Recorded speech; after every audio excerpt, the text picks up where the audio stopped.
আমাদের আসনের বিভিন্ন গ্রামে আমরা গণসংযোগ করছি, তারই ধারাবাহিকতা আজকে হিন্দা গ্রামে আমরা ব্যাপকভাবে গণসংযোগ করেছি এবং আমরা মানুষের ভিতরে আমাদের মেসেজটা পৌঁছিয়ে দিয়েছি যে আগামী আমরা কি করতে চাই। আগামী দিনে আমরা ন্যায় ইনসাফপূর্ণ একটা কল্যাণ রাষ্ট্র প্রতিষ্ঠিত করতে চাই এবং সেখানে দুর্নীতি চাঁদাবাজি মুক্ত একটা সমাজ কায়েম করতে চাই। এরকম মেসেজ আমরা মানুষকে দিচ্ছে এবং তারা এটাকে খুব ভালোভাবে নিচ্ছে। সেই জন্য আমরা আশাবাদী এবং তাদের ভিতরে যে সাড়া পাচ্ছি তাতে মনে হচ্ছে আগামী দিনে 12ই যে ফেব্রুয়ারি নির্বাচনে তারা আমাদেরকে ভোটের মাধ্যমে বিজয় করবে, আমাদের এই স্বপ্নকে পূরণের জন্য তারা সুযোগ দেবে ইনশাআল্লাহ।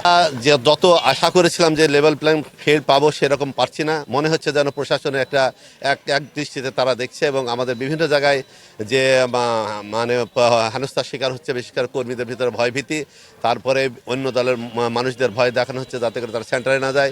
তাদের গেলে নির্বাচন পরবর্তী যদি দাঁড়িপাল্লা বেশি হয় তাহলে সেই গ্রামের সমস্যা হবে, এরকম হুমকি ধামকি আমরা বিভিন্ন জায়গায় দেখতে পাচ্ছি। এই বিষয়ে আমরা প্রশাসনের দৃষ্টি আকর্ষণ করেছি, প্রশাসনও পদক্ষেপ নিয়েছে, কিন্তু আমরা মনে করছি যত আমরা যে আশা করছি সেভাবে তারা লেভেল প্লেইং ফিল্ড তৈরি করতে পারেনি।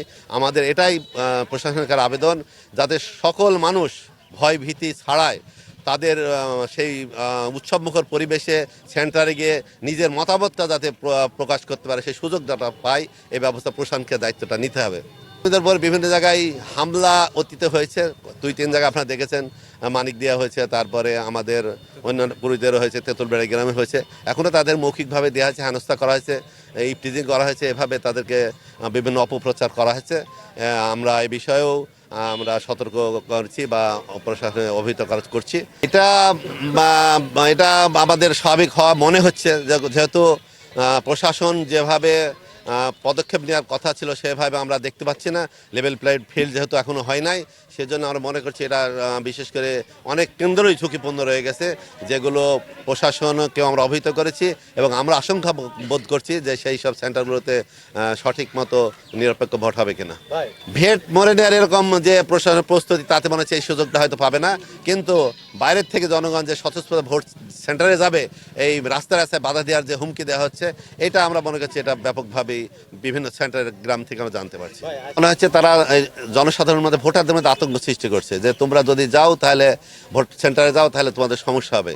এর বাইরে যেগুলো আছে অবৈধ অস্ত্র, সেগুলো আপনারা জানেন যে এখানে একটা রুট আছে, বিশেষ করে কাজীপুর এলাকা দিয়ে মাদক আর অস্ত্র যে পাচার হয়, এটা একটা নিরাপদ রুট। এগুলো আমরা প্রশাসনের দৃষ্টি আকর্ষণ করেছি, তাদেরকে বলছি তারা যেন জোর প্রচেষ্টা চালায় এবং তাদের যে প্রশাসনিক যে ক্ষমতা সেটা প্রয়োগের মাধ্যমে যদি একটা চেষ্টা করে তাহলে হয়তো একটা মোটামুটি আমরা আশা করবো যে নিরপেক্ষ একটা ভোট হতে পারে। আমরা প্রশাসনের যে দুর্বলতা বলে আমরা মনে করি, কারণ এই কাজগুলো যারা করছে একাধিকবার যেহেতু বারবার হচ্ছে, সেই হিসাবে এটাকে প্রশাসনিকভাবে আরও জোরদার তদন্ত করা দরকার। আর যদি না করে তাহলে বুঝবো আমরা এটা তার দুর্বলতার একটা অংশ।